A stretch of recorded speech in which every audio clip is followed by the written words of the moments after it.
with any passengers you may have here in the vehicle with you. And yes, this is exactly why I don't drive crazy down this road anymore.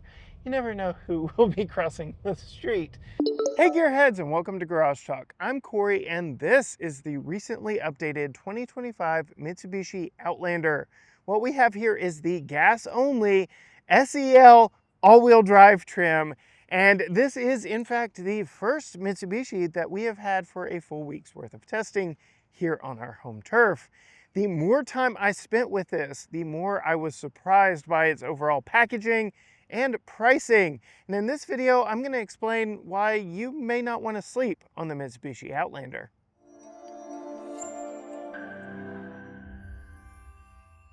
Before we get too far into this one, gearheads, I want to ask a big favor of you. We are so close to 50,000 subscribers on our YouTube channel. Hit that subscribe button down below and ring the bell so you are notified when future videos drop from us. Yes, gearheads, a huge thank you needs to go out to Mitsubishi for bringing us this Outlander SEL all-wheel drive because, as I mentioned, this is the first Mitsubishi we have ever tested for a full week here on the channel. We have tested the plug-in hybrid variant of this at an event, but yes, this is the first one we've gotten to live with for a week. And the more that I do, the more I am impressed with this overall package, with the overall vehicle, and just the luxury that it affords. But we will get to all that because as we are under the hood here, we need to talk powertrain and what motivates it. This is the gas-only variant, not the plug-in hybrid that we've previously tested. The 2.5 liter MIVEC dual overhead cam inline 4-cylinder naturally aspirated engine, making a square 181 horsepower and 181 pound-feet of torque, routed to all four wheels through a continuously variable transmission. I've been decently impressed with this powertrain, but we will talk more about that when we are driving it. And I do wish that instead of this prop rod, we actually had some hydraulic struts holding the hood up, because the prop rod has gotten stuck on me a couple times. It's not my favorite, but closing the hood, I mentioned this being a slightly updated. They've massaged the overall design to the face of this Outlander, and it'll take a trained eye to really see the difference, but there are some nice visual cues that really set this apart from a vehicle it shares a platform with and the massive amounts of vehicles that it competes against. So we've got these chrome accents that really give it a nice classy appearance up front, though kind of can be love it or hate it. I'm not in love with this design, but you'll want to hit subscribe to hear Holly's thoughts. We do get the chrome Mitsubishi badge here, but our particular version has the blacked out Outlander graphic across the hood here. We saw Ford Explorer, Kia Telluride, Range Rover does it a lot, but not a lot of brands stick with this. I do believe Telluride has already pulled back from spelling Telluride across the hood. We get all LED lights here, LED fog lights down here. The Outlander has a very distinct light signature to go with its very distinct face, and as I said, you either love it or hate it. It is very bold. I like how it doesn't look like a lot of other vehicles on the market, but it is very interesting to me. Of this big, large, blacked out grille area, the entire top portion is completely closed off, so only the lower portion down here is actually giving any air to that 2.5 liter naturally aspirated 4-cylinder. As we pull around to the side, you may be commenting, why didn't he wash it? Well, this Moonstone Gray Metallic is a new premium paint for them, and I did want to show off exactly what it looks like after a road trip. This one has been road tripped over 400 miles throughout Texas, and it wears the dirt quite well. We do have some B-roll footage of when this was nice and clean, but I did just want to show you the juxtaposition of what this does look like and would look like after owning it and driving it. Here you can see our SEL gets these nice premium 20-inch wheels wrapped in some Toyo open country tires. They give a nice classy look to the overall profile of this Outlander. So all the chrome up front, these big shiny machine-faced 20-inch wheels on the side, the fact that we have a contrasting black roof, some bright work going underneath the windows, it all works very nicely. And as we pull to the profile here, this is where I think it is easiest to say, yes, this is on a shared platform with the Nissan Rogue, Nissan's best seller, and we will see a lot of that on the inside. You can kind of see that in the profile. You definitely cannot in the face or in the tail. Mitsubishi really has taken this Rogue platform and made it their own. It is more boxy than the Rogue and just gives a little more rugged vibe, if you ask me. As we pull around to the back, all the LED lights up front are echoed by LED lights back here in the taillight. Even the turn signals. So often we see turn signals go incandescent, but a full LED light package elsewhere.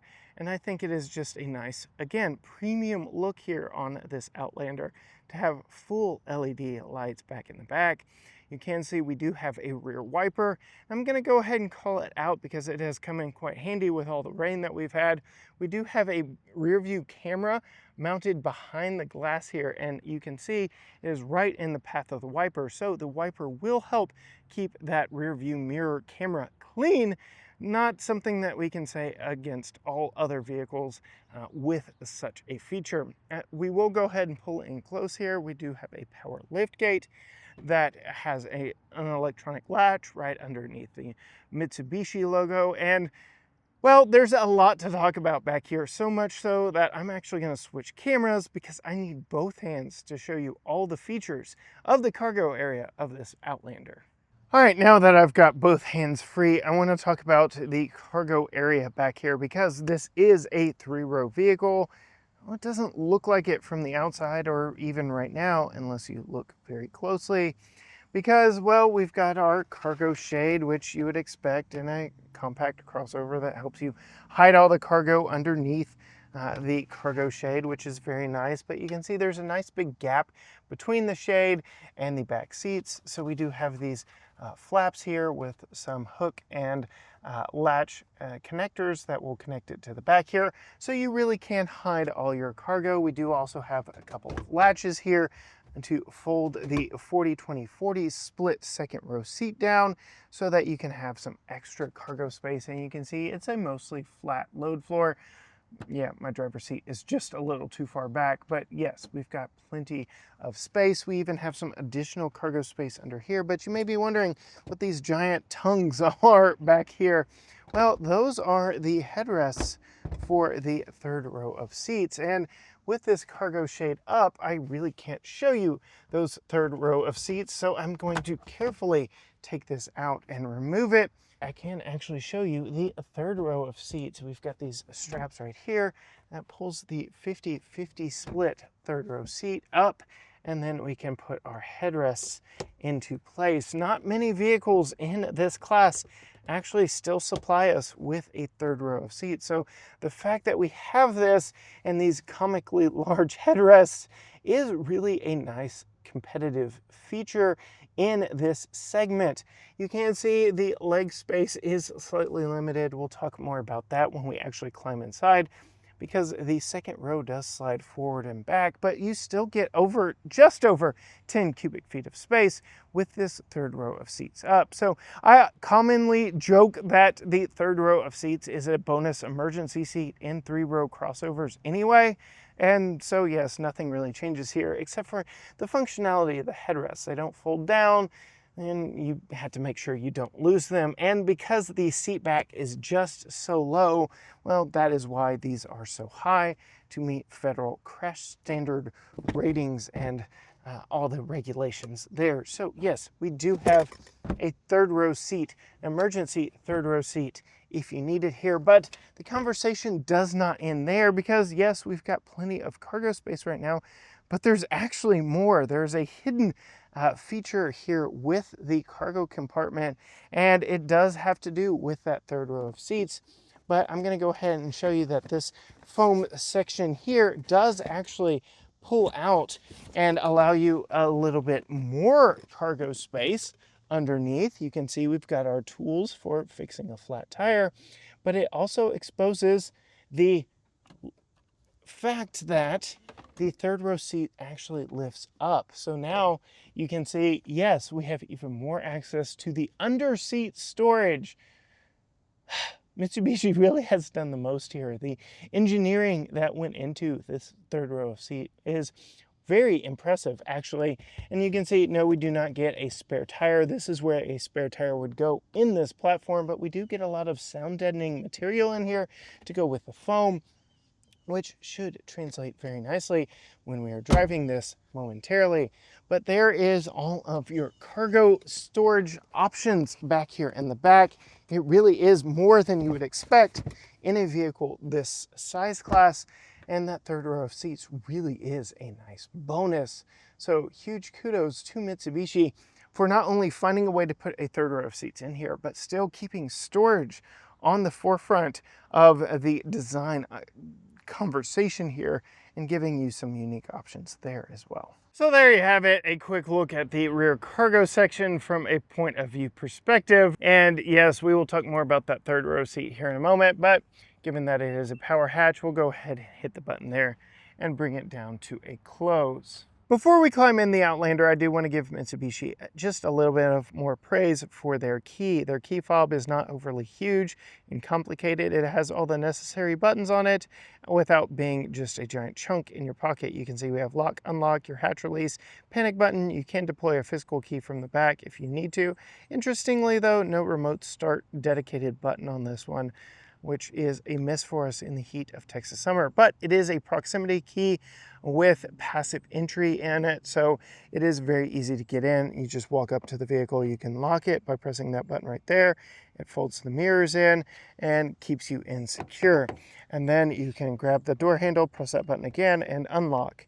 And now you're welcomed by the brick brown semi-aniline leather interior, which we very much appreciate. I was shocked when I opened the door of this just to see how well appointed it is on the inside for a vehicle that stickers right at $45,000. We'll go ahead and start here on the driver's door. You can see we do have two-person memory for the driver's seat, which is nice. A very padded, quilted armrest door panel section here. So look at all the padding here. Even here, all this nicely padded, very nice, padded here. Just gives a premium vibe that with that brick brown color really adds to the ambiance. And then you can see we have auto up down mirror windows all the way around with your window lockout, your mirror controls here, and your door locks there with this textured not gloss black panel here. Yet another thing I like, we do have some gloss panel throughout, but for the most part, gloss black is kept to a minimum, especially in high touch points in this one. So I do appreciate that. We do have a little bit of storage down there in the door. You can see we have an 8-way positional driver's seat with 2-way lumbar tied to that seat memory. And then, yes, these semi-aniline leather seats, they are quilted. They're very well bolstered. I am highly impressed with these seats. We'll talk about comfort here in a minute, but they are heated, they are ventilated. They are very nice seats all the way around. Go ahead now and climb in to the vehicle, close the door, put our foot on the brake as instructed here, and push the engine start button. And my seat will move into my desired driving position. So yes, it does scoot back for me to get in and out a little bit easier. But once the vehicle is started, it brings me back into position. And then right here, you will start to see a lot of the collaboration with Nissan. The gauge cluster here is completely Nissan. And if you've been in a modern Nissan or modern Rogue, you will recognize that, as with the infotainment system here. All very Nissan in how it is done. And I've limited in all Nissan products. I just feel like their design, their UI on these screens is just a bit outdated. It looks a little old already, but it does a lot of useful information, including giving us the closest fuel station and the noted price there, which is very nice. That is not the end of the screen talk up here though, because we do have, if we can get it to focus, a head-up display right there with traffic sign recognition built into this. So we've got a lot going on there. And then I already mentioned the camera for the rear view mirror, but there is your rear view mirror screen. And if you don't like that, you can toggle between an actual rear view mirror right there. But I really do appreciate the screen. I appreciate the camera being behind glass and having that wiper to keep it clean. Otherwise, as we take a look at the steering wheel, all the controls here look very much like a Nissan, but the steering wheel itself, very thick rimmed. It is lightly padded. We have the perforation here. I am just impressed. This is a very premium feeling steering wheel. So many vehicles are going fatter with their steering wheels just to add to the premium nature, and it works here in this Outlander. I really like it. It, again, lends to the upscale feel that with all the padding that we get all around here, the use of materials, it all works for me very nicely. Looking over here, we have a lot of poverty blanks over here, so I'm not quite sure what we are missing, but in typical Japanese manufacturer fashion, we have a lot of potential places for buttons over the left knee here. We see it a lot in Toyota products, Subaru products. I don't love that they kind of get buried over here, but luckily for us, we don't have a lot of buttons to speak of back here. We have our brightness control, and our hatch release is hidden way over here. This is for some of our driver assistance features. Up here, yes, more padding up here. This is very nice. This isn't padded so much, but as we move across here, this is the same level of padding we get here, but more padding up here. I like it. It works. It's very nice. And just the contrast of the brown and the black, again, lends to the premium feel. 12.3-inch screen here. We do have wireless Apple CarPlay and Android Auto, but I am filming on my phone right now. We'll talk about that a little bit more later, but you can't see that right there. Dedicated camera button with 360 cameras on this. Very easy to tell where the camera button is. It's in a great spot for you just to quickly hit as you are driving about. If you put it in reverse, that also triggers the backup camera and 360 camera. All that built in very nicely. And then you have a view of your blind spot, that corner over there, if you hit it again. Very nice. And then a wide field of view out of the back. Actual volume knob here, tuning buttons, all of this works very nice, very quick, very snappy. I like it a lot. HVAC vents in a well-situated place here to keep you cool on a drive. And then tri-zone climate controls. Again, these are ripped straight out of a Nissan product. You can see heated and ventilated seats. Remember that I had them on the last time I was in the vehicle. I love that. My only quirk or complaint is where the lights are positioned here. I can't see if this passenger seat is on, but it is. You can hear it. The seat fans do get a little noisy. So you're like, what is all that noise in here? And you look around here. Oh yeah, the fan's on. But you can see, yes, tri-zone climate. You can sync them all together. Rear controls are a quick access button right here with your rear display right there. 2 USB-C ports for interfacing with the screen or to charge. You have an additional power port right there. Qi wireless charger with an indicator light. It does a good job, but kind of limited on storage up front here. More gloss black. This is perhaps the most egregious section of gloss black. You can already see all of the dust that has accumulated in our 485.2 miles in this one thus far. It is just a little bit unfortunate. Electronic parking brake, electronic brake hold, so you don't have to keep your foot on the brake and stop and go traffic. And then 6 different driver modes: Eco, Normal, Tarmac. I'll actually go ahead and show you through the screen here. Tarmac, Gravel, Snow, and Mud. So with this Super Control all-wheel drive, you can see we get multiple different drive modes, and it very quickly pivots between all 3 or all 6 of them. With this knob right here, we do have downhill descent control as well. I didn't mention we have a continuously variable transmission with this very Nissan-like gear selector. I do wish we had a 9-speed automatic in this one. We'll talk more about how it drives when driving it. Move over here, we do have a damped glove box, but my goodness, this Mitsubishi Motors package with our owner's manual does take up a lot of space. But yes, you do have that there. No pass-through here, but we do get a decent size center console that does have a little mat in the bottom, so you're not going to get a lot of rattles from anything in there. It is also nicely padded. As we move up here, we do have some sunglass storage, which I like. We have dual switches for our panoramic roof and our sun shade, our motorized shade. And it does stop just behind the very slim portion that does open in this one. So you can see it is not a massive sunroof, but it does get the job done and give you a little bit of open air experience there from that front section. Then we have a larger rear section back there over the back passengers. Coming to me, I've got plenty of headroom. I am pretty much in the lowest seating position. That's typically where I drive in vehicles. No complaints from me here at 5'10". Unlike the front doors with the button to unlock and lock it from there, you do not get that on the back doors, so you will be pressing that button before loading your kid in the back. But when you do, my goodness, the luxuries continue back here in the back seat. Starting with these built-in sunshades in the back windows. You can see just how much of the back windows they fill up and block the sunlight, which I really like. Just that full coverage from those built-in sunshades. We get more of the padding back here all the way down to the armrest, padded everywhere, very much like that. More of that textured material and the automatic window control right there. Storage, upper and lower storage back here as well, all of which works very nicely. Same seat design in the back that we get up front, so still quilted seating back here. 3 across seating with a seat back mounted seat belt here. We have a 60-40 split seat bottom, but a 40-20-40 seat back. We'll talk about that here in just a moment.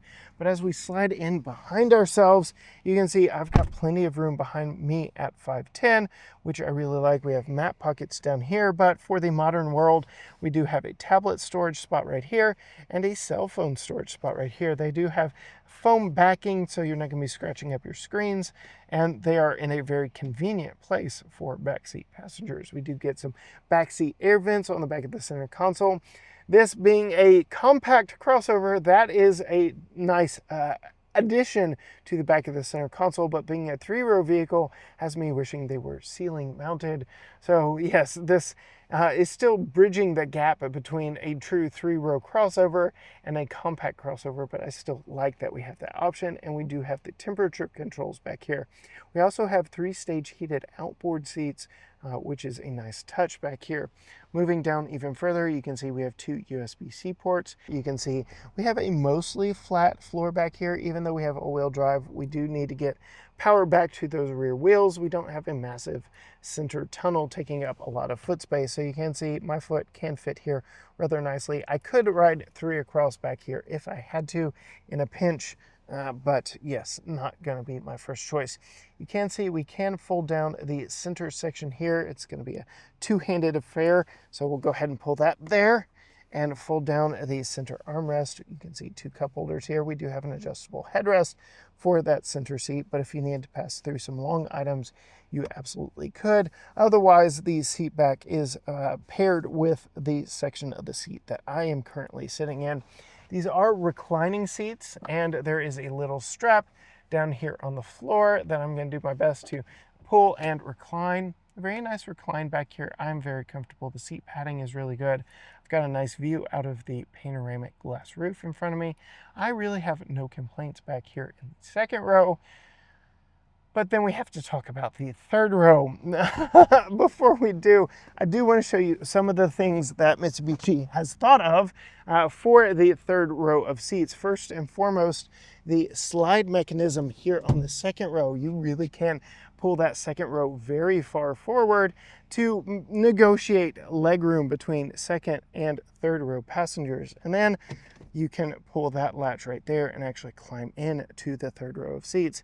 Now, I cannot bring myself to climb back here once again because I did climb in the third row when showing off what it was like to install Tucker's child safety seat. So for this, we will cut to some footage from our family review showing you just how tight it is there in the third row. If you want to get into that third row of seats, you can just pull that latch there. You can also pull that right there, and it folds it down completely. But we'll go ahead, get in, we'll slide that forward and slide that forward. And now I often joke, 3-row crossovers often have an emergency seat in the third row, and that is 100% what this is. This is me sitting upright. I don't have any room for my head, though. This is very much for a kid, somebody maybe in a booster seat, because we do not have lower tethers down here, lower latch points, or top tethers on the backs of these seats. So booster seat to small child, but yes, it is an emergency seat in a pinch. but I'm not going to be able to do too much back here. We do have cup holders. We do have a little bit of storage here. We have a little bit of a nice view out of this side glass. So it is not a dark cave back here in the third row, but yes, definitely not an adult third row seat. Now I'm going to do my best trying to climb out. Oh boy.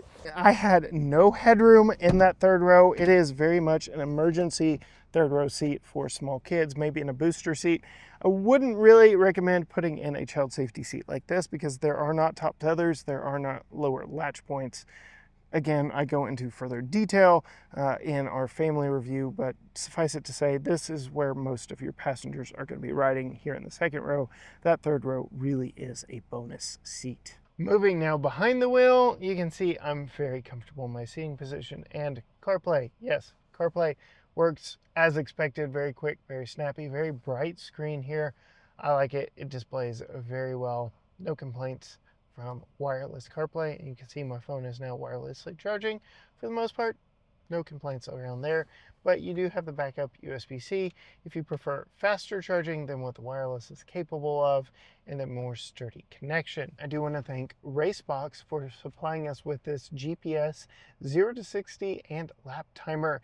We only use it for 0 to 60 testing vehicles here, but you can get one of these for yourself, test your vehicle out, and save 15% in the process by using the code and the link down in the video's description below. But as we set off in this Mitsubishi Outlander, I'm going to go ahead and put us, I guess, in Tarmac, which has us driving down a winding canyon road on the display here behind the steering wheel, which I guess is the most sport-tuned of the driving modes in this one. And we're going to see exactly what this 2.5 liter naturally aspirated four-cylinder is capable of. Again, 181 horsepower, 181 pound-feet of torque. We're going to go ahead and stand on the brake with our left foot, stand on the accelerator with our right foot, and off we go. Yep, we have a CVT. This thing wasn't made for this. 9.5 seconds flat. And here, yes, it was trying to simulate shifts, but generally CVTs keep you in the meat of the power band to really keep you pulling. It kind of had a rubber bandy effect. It's not great for hard acceleration like that, as evidenced by the 9.5 second 0 to 60 time. Sadly, this is not the slowest vehicle I have tested with our Racebox timer, but suffice it to say, in normal driving, 181 horsepower, 181 pound-feet of torque is generally enough. I have not felt like this has been an overly sluggish vehicle, though probably getting up to highway speeds, passing at highway speeds, all of that, yeah, I would like to see the numbers start with at least a 2, not a 1. So 200 horsepower, 200 pound-feet of torque would be much more preferred in normal everyday life with this, but just commuting around town, running errands, I don't really see that engine and transmission as much of a problem.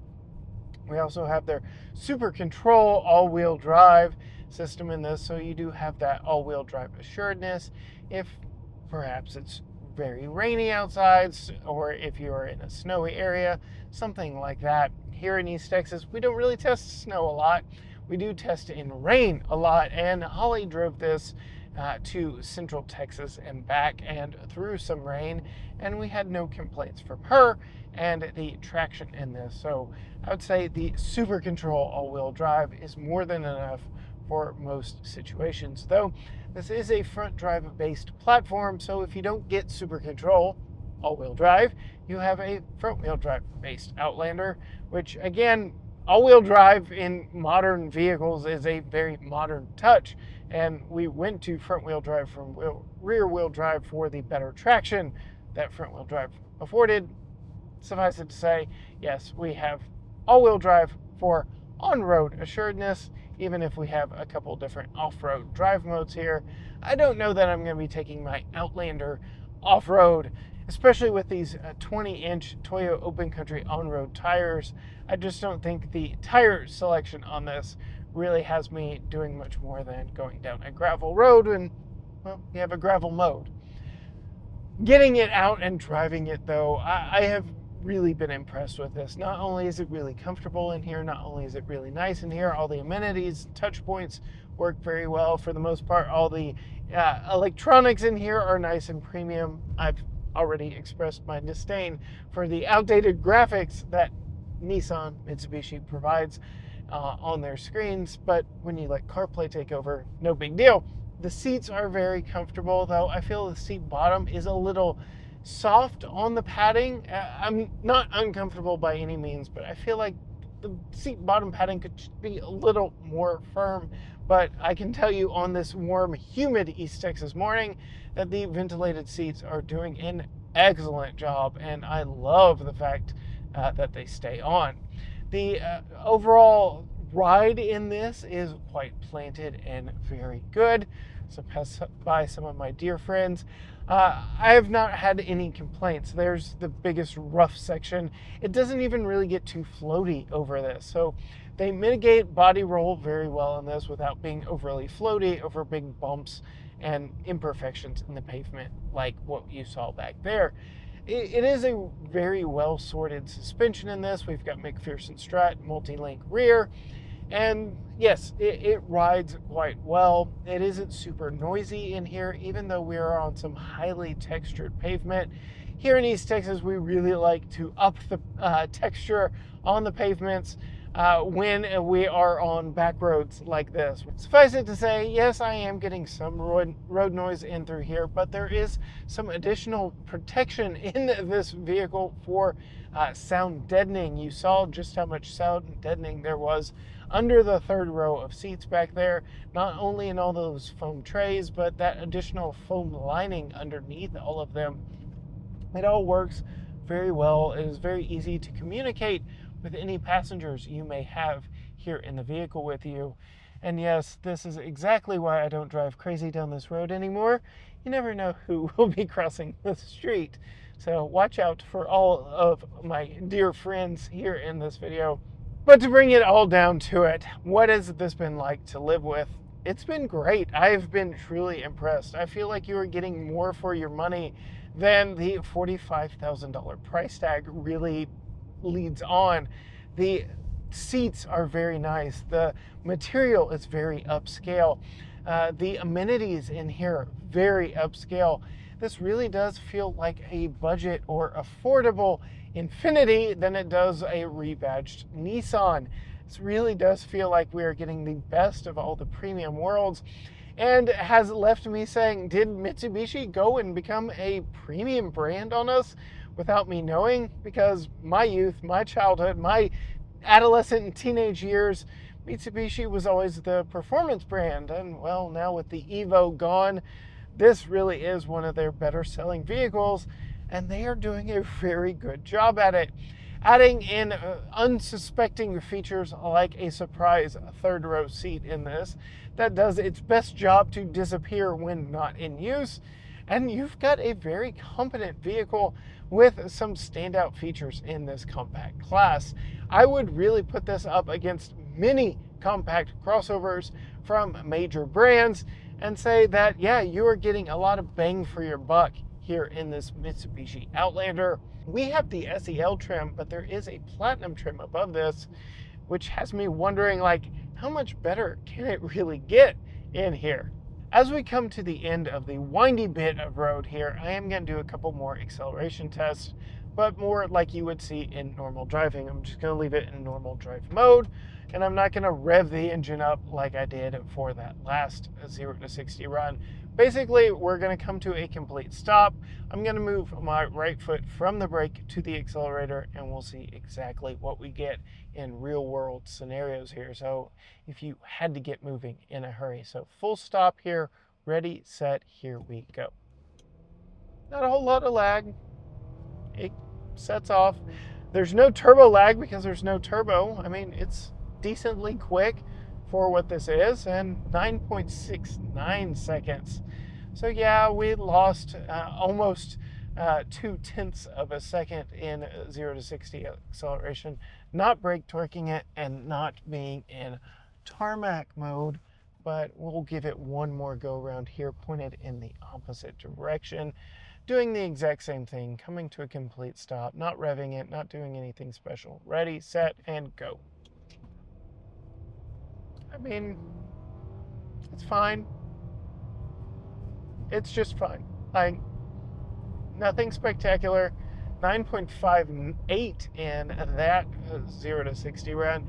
We were going downhill slightly versus going uphill slightly in the one before it, so I'd say 9.6, 9.7 seconds in normal driving mode. Again, not the worst that I've tested, not the best I've tested either. That's really not what this one is meant for.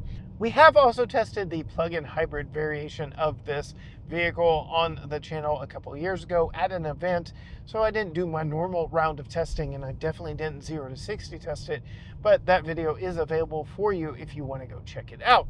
If you want to see what Holly thinks of this, what Tucker thinks of this Outlander, be sure and hit that subscribe button down below and ring the bell so you won't miss our family review when it drops later this week. You can also find us on all social media platforms: Facebook, Instagram, X, TikTok, Threads, YouTube. Everything is at GT Garage Talk, or you can go to gtgaragetalk.com.